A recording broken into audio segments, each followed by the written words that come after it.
Hai, jumpa lagi. Assalamualaikum warahmatullahi wabarakatuh. Salam sejahtera bagi kita semua. Om Swastiastu.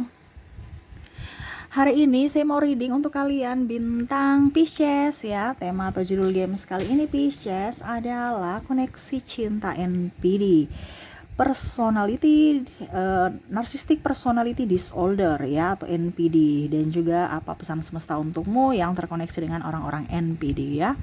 Oke, tetapi sebelum kita mulai jangan lupa di like, comment, subscribe channel Ica Tarot dan Ica Tarot WS Indo supaya ke depan saya bisa lebih bersemangat untuk membacakan readingan-readingan di hari-hari berikutnya untuk kalian. Dan jangan percaya 100% tarot, ini hanya sebuah games. Kalian tetap harus selalu berserah kepada Sang Pencipta ya. Dan walaupun ini hanya sebuah games, memang bukan games biasa, melainkan games menyerap energi, sehingga saya minta kepada kalian untuk bisa lebih bijaksana dalam menyikapi readingan yang akan saya bacakan nanti. Yang baiknya bisa diambil, buruknya diabaikan aja, dibuang aja, ataupun bisa kamu pakai untuk mengintrospeksi diri kamu, ataupun bisa kamu pakai untuk mencari solusi dari permasalahan yang kamu hadapi. Dan kalaupun kalian ingin personal reading, coaching, dan konsultasi, bisa menghubungi saya. Saya sudah sematkan link WA saya di deskripsi, bisa menghubungi saya dan itu berbayar. Dan kalaupun juga kalian ingin mendengarkan readingan lainnya, baik karir, keuangan, percintaan, ataupun games-games lainnya, bisa langsung ke playlist, semua sudah tertera di situ, tinggal kamu lihat, pilih, dan bisa kalian dengarkan. Oke, kita langsung saja untukmu ya. Aries, kok Aries sih? Aries sudah ya. Untuk Pisces ya, berikan energimu Pisces sambil fokus pada kartu, sambil saya baca doa dan saya kocok kartunya. Inilah energi dari kalian bintang Pisces. Pisces, Pisces, Pisces. Kita lihat apa yang terjadi. Pisces, Pisces. Oke, kita lihat. Oke, wow, the devil. Wah, ada iblis yang memang betul-betul terkoneksi dengan dirimu ya. Ada yang bertanya ya, kenapa Kak Ica iblis merasuki uh, kehidupanku? Karena dia seperti itu ya. Jadi kalau kita bicara narcissistic personality disorder, itu kan hanya mau mengambil keuntungan dari kamunya ya, yang mana dia datang berbuat baik padahal sebenarnya ada modus. Ya, jadi hati-hati, orang yang terkoneksi dengan kamu ini hanya ingin memanfaatkan kamu. Kamu yang berjuang, dia yang merampas, ambil kamu punya, menikmati, santai, dan pada saat kamu susah dia pergi, bye ya. Mungkin di pikirannya Ika Ica menebarkan kejahatan. No ya, saya tidak pernah menebarkan kejahatan. Saya ini kasih memberikan edukasi buat dirimu, yang mana kamu terkoneksi dengan orang NPD. Ini kan orang gangguan kepribadian ya. Jadi kalau orang gangguan kepribadian itu kan berarti dia lagi sakit, tetapi merasa dirinya nggak sakit. Akhirnya apa? Mengorbankan orang lain, menyakiti orang lain ya. Dia nggak punya empati. Jadi kamu akan disalahkan terus, kamu akan bingung, tekanan mental, kalau dikritik tidak mau, memberikan masukan juga tidak mau, komunikasi tidak mau. Pokoknya dirinya yang benar. Kamu kritik dia, dia marah, tidak bisa bertukar pikiran, jadi stres. Kamunya stres ya. Oke, di sini Four of Cups, dia marah kepada kamu ya, koneksinya sekarang ya. Karena kamu tuh membantah ataupun tidak memberikan apa yang dia inginkan. Contohnya ya, dia minta ini, kamu enggak deh, enggak mendengarkan ya. Ya. Dia melihat bahwa kamu sekarang sudah kayak tidak bisa mengikuti apa yang dia inginkan. Ya, dia merasa bahwa kamu itu awas ya. Saya marah sama kamu.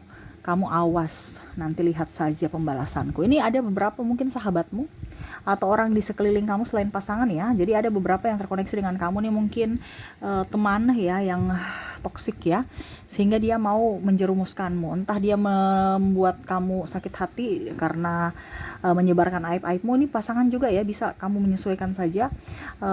Terus juga mungkin menjelek-jelekanmu kepada sahabatmu ataupun pimpinanmu ataupun siapapun untuk bisa mendapatkan simpati dari mereka. Mereka harus ada di kubunya. Dia mau membuat kamu hancur. Ya. Di sini ada Four of Wands, di mana dia merasa bahwa kamu tuh empatinya tinggi, kamu tuh bisa dimanfaatkan. Tetapi kenapa sekarang kamu nggak mau saya manfaatkan lagi gitu? Kenapa sekarang kamu menolak? Ya saya pergi, bye. Kamu tuh tidak ada fungsinya gitu. Hanya saya bisa porotin aja. Kamu terlalu bodoh ya. karena terlalu baik. Ya, ini salah satunya ya yang saya mau kasih tahu kepada kalian, dan mungkin ini edukasi juga, karena makanan-makanan empuk atau makanan enak dari seorang NPD itu adalah orang empat. Orang empat di mana dia mempunyai empati yang sangat tinggi dan akhirnya bisa dimanipulasi. Kenapa? Karena kamu terlalu baik.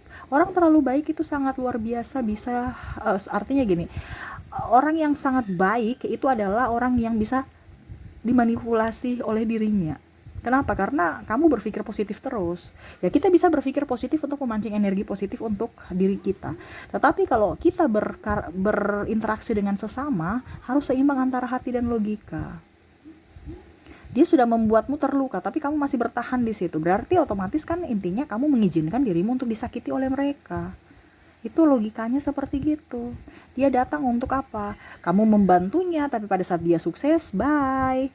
Kamu pergi sana. Saya nggak suka dengan orang yang hanya dan dalam artian gini, kamu yang membantu dia pada saat dia sudah up, dia nggak lihat kamu gitu. Ibaratkan kacang lupa kulit. Ataupun mungkin kondisinya kamu berjuang bersama, tapi ujung-ujungnya dia persembahkan ke yang lain, ya. Jadi kamu bisa menyesuaikan. Di sini ada Six of Sword, di mana dia merasa sekarang kamu sudah jauh lebih baik ya, sudah jauh lebih up, sudah jauh lebih enjoy, happy. Ya, dia mau datang untuk bagaimana caranya supaya mengambil hatimu. Ya. Orang ini kan penuh dengan manipulasi. Jadi dia mau datang kepada kamu untuk bisa mengambil sumber daya yang kamu punya tanpa berusaha. Seakan-akan dia datang dengan penuh kasih, minta maaf untuk bisa mendapatkan sesuatu lagi dan akhirnya menghancurkanmu lagi. Kenapa? Kaica, dia nggak bisa berubah ya. Orang empat itu nggak bisa berubah. Apalagi kalau kamu punya pasangan ya, santai. Dia cari makan tempat lain ya, suka-suka. Kalau ada makan di rumah, dia datang di kamu makan. Ini contoh ya. Kalau nggak ada ya dia pergi ke keluarganya atau ke saudaranya di mana untuk bisa numpang makan. Atau kalau kamu punya sesuatu, dia akan numpang hidup di kamu. Nah ini ya, ataupun mungkin kondisinya dia tidak melihat dari sisi susahmu, dia hanya melihat dari sisi senangnya aja. Pada saat kamu senang, dia akan datang. Pada saat kamu tidak senang, dia akan pergi. Ya, dia seorang impat itu kan kayak anak kecil ya, karena memang dia punya emosi itu sudah stop di waktu dia kecil, karena mungkin ada kisah masa lalu yang kelam, trauma, karena mungkin karena keluarga ataupun mungkin lingkungan ya, sehingga dia sudah empatinya tuh kurang. Jadi kalau kita berpikir dengan kita yang normal ya, di mana kebaikan kita itu kebaikan mereka yang mereka kasih itu seseorang ya, maksudnya ya, pasti kita akan membalas juga dengan kebaikan. Maaf agak berisik ya, semoga suara saya bisa tetap terdengar jelas oleh kalian. Tetapi kalau untuk seorang narsistik, kebaikan itu adalah sesuatu yang apa ya, kalau dibilang kebaikan kamu itu adalah dia lihat dari keuntungan gitu. Jadi yaitu saya berteman dengan kamu ya berarti saya untung gitu. Kalau kamu nanti susah ya saya nggak mau dekat kamu. Jadi dia mengambil dari sisi positif saja ya, enaknya saja gitu. Jadi pada saat kamu susah atau kamu lagi dalam kemalangan, dia pergi, seolah-olah dia tidak melihat dari sisi kebaikanmu ya. Karena apa? Kamu selalu salah dan dia yang selalu benar. Ini pun dalam rumah tangga ya. Tidak ada tanggung jawab, terus kadang-kadang dia menyakitimu secara ucapan, tindakan, dia mencuekin kamu, atau malah menjudge kamu, mengata-ngatai kamu, sampai kamu tuh merasa terluka, ya. Dia menekanmu secara mental, dia bukan menyiksamu dari sisi fisik ya, tetapi dia menyiksamu dari sisi mental, entah dari keuangan, dia porotin kamu dari perkataan dia yang terlalu kasar dan menusuk ya, terus sampai kamu merasa terhina, keluargamu ya, terus juga ya macam-macam ya, yang akhirnya kamu merasa bahwa bahkan dia agama ya, kalau saya lihat di sini energinya yang saya rasakan bawa-bawa agama, kamu tuh kurang bersyukur, kamu tuh kurang ibadah sih, sehingga kamu merasa sendiri ya, merasa terhina, merasa hina di mata manusia dan di mata Tuhan. Tuh, dia sedang mencari kelemahan kamu, King of Sword, di mana saya lihat di sini ada pembalasan, ingin membalas dendam, karena dia merasa bahwa kamu kok sekarang sudah up, kok kamu berani ya membantah saya, oh kamu tunggu ya, nanti lihat aja saya bongkar semua aib-aib kamu ya. Karena orang ini dia tidak merasa malu. Kalau dia pun membongkar aib-aibmu, walaupun mungkin kamu dalam hubungan suami istri ya, dia nggak merasa malu. Ih, kok saya bongkar aib istri saya, kok saya bongkar aib suami saya. Pokoknya intinya bagaimana supaya orang melihat dia baik ya. Jadi dia tidak merasa malu. Kita kan malu ya umbar-umbar aib mungkin di sosial media atau apa, dia enggak. Pokoknya intinya bagaimana caranya supaya dia mendapat simpati dari orang lain untuk bisa mendapatkan star. Supaya orang bertanya, kenapa ya, kenapa? Ada masalah ya, dia cerita. Supaya apa? Itu yang tadi saya bilang, dia menekanmu secara mental. Jadi orang langsung berpikiran negatif terhadapmu. Oh ternyata kamu begini tuh, oh ternyata gini tuh. Jadi kamu yang malu sendiri. Ya, jadi kamu yang malu sendiri. Karena dirinya mempermalukanmu, dimana harus menyelesaikan masalah tapi dia umbar-umbar masalah ke publik. Dia hanya mau menerima tuh, sama ya, Six of Cups, dia hanya mau menerima, tidak mau memberi. Ya, jadi kalau kamu bilang itu mungkin karena dia belum mempunyai uang, itu hanya alasan ya. Ini contoh ya. Ada beberapa yang saya tidak nyaman di kantor itu karena begini, toksik lah ini, padahal sebenarnya itu alibi untuk membenarkan kemalasan dia. Padahal kalau dibilang ya kerja pasti capek, kerja pasti ada pro dan kontra ya. Kita bersaing, terus kita kerja, kita capek ya. Tetapi dia berpikir bahwa kerja di situ toksik, kerja di situ alasan supaya dia santai-santai di rumah, kamu yang kerja. Ini ada beberapa yang saya rasakan di sini energinya, energi pemalas.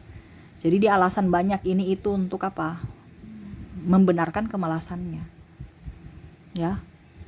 Karena orang-orang di kantor juga kan tidak mau disetting oleh dirinya, jadi dia nggak nyaman. Tuh, di sini ya, justice. Jadi semesta mau sampaikan kepada kamu, kamu harus waras. Ya. Jangan mengikuti apa yang dia katakan yang salah gitu. Kamu kan punya akal sehat ya. Jadi kita manusia itu kan diberikan akal sehat. Kalau memang kamu merasa bahwa ini sudah tidak pantas dan tidak baik dan sudah kurang ya tidak masuk di akal, kenapa kamu harus bertahan dengan kondisi yang sangat memilukan ini gitu.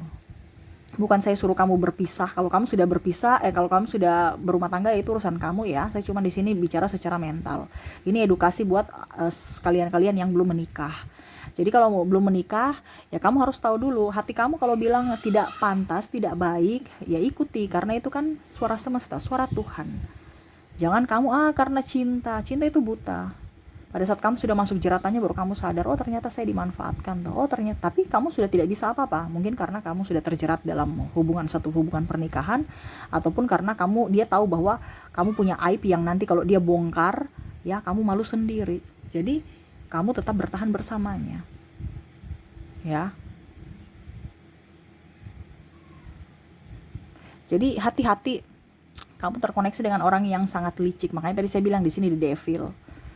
Ya, dia mengambil kesempatan dari kesempitan, atau bahkan dia menyuruh kamu berhutang sana sini, terus ujung-ujungnya dia pergi meninggalkan kamu dengan sejuta hutang ya.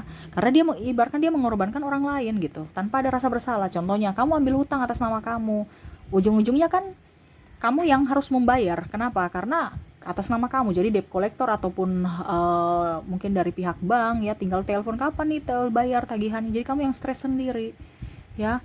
Kamu yang cuman disuruh hutang, tiba-tiba untuk pertanggungjawaban dia malah pergi kabur ya, membawa uang itu tanpa peduli pada kamu, dikejar-kejar orang gitu, ditanya, di teror ya. Ataupun mungkin kondisinya kamu berusaha untuk bisa membuat dia bahagia dengan mungkin membelikan properti ya, sama-sama menyicil, membayar, tetapi pada saat sudah lunas dia pergi ya. Kasih tinggal kamu, putus, dan propertinya dia ya entah dia jual, entah dia untuk dia pakai untuk dengan orang barunya, ataupun yang lain mencampakkanmu. Padahal kamu tahu bahwa itu ada hasil keringatmu juga di situ, perjuanganmu ya. Jadi orang ini hanya bisa mengambil apapun nih yang kamu punya. Dia menyerap energi kalau dibilang menyerap, dia mau mengambil apa yang kamu punya, kesuksesan kamu gitu. Jadi ada yang bertanya, Kak Ica, bagaimana supaya narsistik berubah? Nggak bisa berubah, karena dia tidak merasa salah. Kalau kita merasa sakit ya, ini kan orang sakit ya. Narsistik itu kan personality disorder, itu kan ada penyakit gangguan mental ya.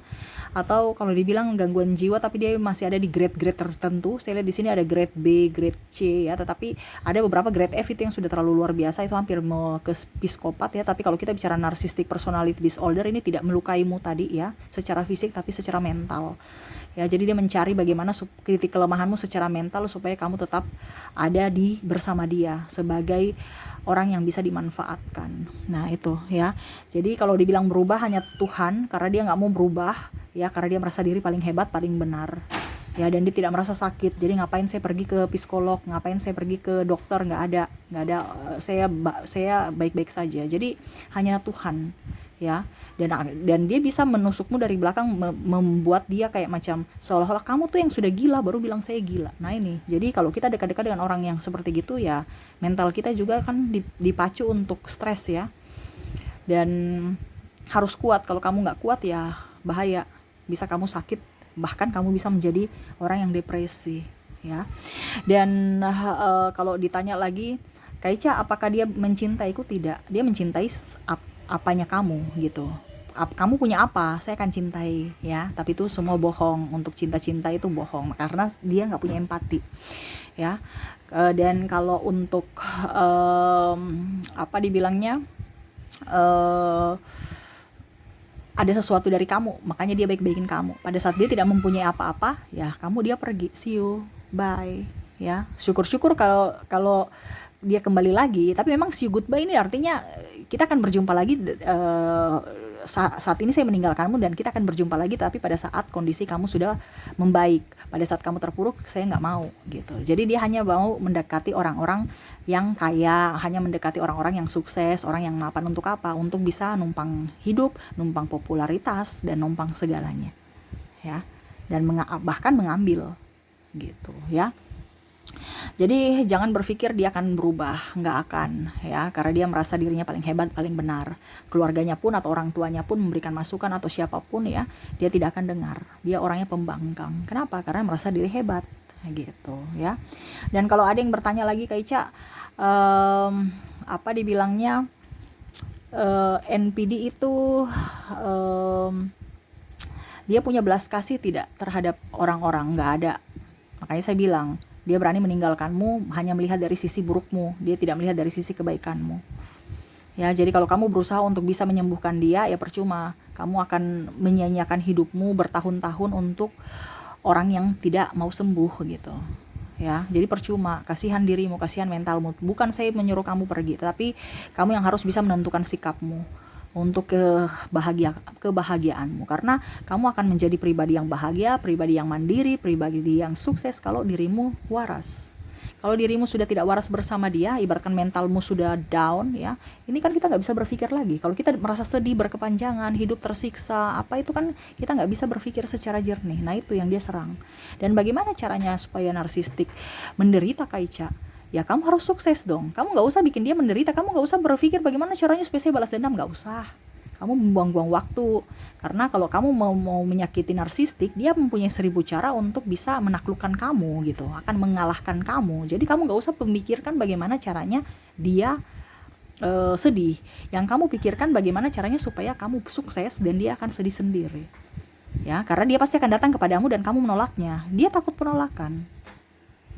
Jadi seperti gitu ya. Jadi kamu harus sukses, kamu harus bahagia. Supaya apa? Supaya dia menderita ya. Di sini ada Queen of Pentacles ya, yang mana dia lagi memperhatikanmu ya. Dan dia bilang, tunggu ya, saya akan datang kepadamu. Saya sekarang lagi mencari-cari cara untuk bisa mendekatimu lagi. Ini ada beberapa yang sudah sukses ya. Dia mau datang dengan berbagai manipulatif ataupun kepalsuan, drama, yang mana bagaimana caranya supaya saya bisa mendekatimu lagi. Entah dengan minta maaf, entah dengan apapun, entah dengan anak ya, alasan ini itu ya, macam-macam. Hati-hati ya. Karena ibaratkan jangan sampai kamu masuk jebakannya lagi. Kenapa dia kembali, Kaica? Ya karena dia mau membuatmu menderita lagi. Ini kan orang ini kan dia mau kamu menderita. Jadi dia nggak mau menang, dia nggak mau kalah, dia maunya harus tetap menang. Bagaimana caranya supaya dia menang? Ya dia masuk lagi dalam hidupmu dan dia mengambil lagi yang apa yang kamu punya dan membuatmu menderita lagi. Jadi makanya tadi saya bilang, kamu yang harus bisa menjaga jarak. Kalau kamu tidak bisa menjaga jarak untuk hidupmu dan mentalmu, ya see you goodbye. Ya, hidupmu akan sia-sia. Dia akan datang terus, putus nyambung ya. Entah kamu macam contoh kalau belum menikah ya putus nyambung, suka-suka dia datang, suka-suka dia pergi. Ataupun mungkin kalau kondisinya kamu sudah menikah ya dia tidak ada rasa tanggung jawab, tidak ada menafkahi, tidak ada merasa punya tanggung jawab, entah laki-laki ya berarti harus menafkahi, ataupun mungkin kalau wanita ya harus urus anak, keluarga, suami dan lain-lain. Dia hanya mau senang-senangnya aja. Jadi seperti gitu ya. Jadi kamu harus bisa waras. Di sini kita harus kewarasan karena kamu terkoneksi dengan orang yang tidak waras. Ya dia waras tapi untuk dirinya. Tapi kalau orang lain dia nggak akan waras. Dia nggak akan melihat orang lain. Dia hanya melihat dirinya sendiri. Untuk apa? Keuntungan dirinya sendiri. Dia harus menjadi star, dia harus mempunyai ini, harus mempunyai itu. Kalau kamu tidak, kalau kamu diam-diam saja nggak terlalu memperhitungkan dia atau mengabaikan dia, itu yang dia marah. Karena dia mau mendapatkan panggung, sedangkan kamu tidak memberikan panggung. Makanya tadi saya bilang, kamu yang harus jadi panggungnya. Dengan apa? Kamu sukses, orang memperhatikanmu kan, otomatis dia akan tersingkirkan. Karena dia mau mendapat panggung. Gitu. Dan kalaupun seandainya dia menjelek-jelekanmu di orang lain, ya sudah biarin aja. Gak usah terlalu mau baper. Orang mau bicara ini itu, ya terserah. Buktikan bahwa apa yang dikatakan dia itu salah terhadapmu kepada orang-orang yang pernah dihasutnya. Gitu, bukan kamu, aduh saya malu, aib-aib saya, sudah, aib-aib itu biarin aja. Manusia juga punya dosa kok. Ya, manusia itu tidak pernah bilang kita sempurna. Kenapa kamu harus mau malu ya? Rubah hidupmu ya, buktikan bahwa apa yang dia ucapkan salah dan apa yang mereka pikirkan terhadapmu karena sudah dibongkar semuanya ataupun dipermalukan ataupun dihasut ya, buktikan bahwa apa yang dia ucapkan itu terhadapmu itu salah dengan cara ya kamu harus buktikan ya. Contohnya, kamu itu nggak bisa sukses tanpa saya, ya sudah sekarang kamu buktikan kamu bisa sukses tanpa dia. Intinya begitu ya, supaya orang-orang yang bisa menilai sendiri siapa yang benar siapa yang salah. Tidak usah kamu mencari pembelaan dan pembenaran ya. Oke, itu yang saya lihat ya dari koneksi kamu, semoga resonate. Dan saya mau menarik energi lagi dari koneksi kalian dengan NPD dari inisial. Oke, saya sudah menarik energinya. Di sini kamu terkoneksi dengan huruf E, ada R, ada D, ada O, ada G, ada C, A, L, F, U, J, T, N, K, B, I, Q, M, W, dan K ya. Wah, K-nya double ya, berarti energinya up. Yang double berarti energinya up. Oke, jadi untuk inisial ada E, R, D, O, G, C, A, L, F, U, J, T, N, K, B, I, Q, M, W, dan K ya. Oke, mungkin itu yang bisa saya readingkan untukmu ya. Semoga resonate dan bermanfaat. Jangan lupa di like, comment, subscribe channel Ica Tarot dan Ica Tarot WS Indo, supaya ke depan saya bisa lebih bersemangat untuk membacakan readingan-readingan di hari-hari berikutnya untuk kalian. Terima kasih, saya pamit. Assalamualaikum warahmatullahi wabarakatuh. Salam sejahtera bagi kita semua. Om Swastiastu. Bye-bye.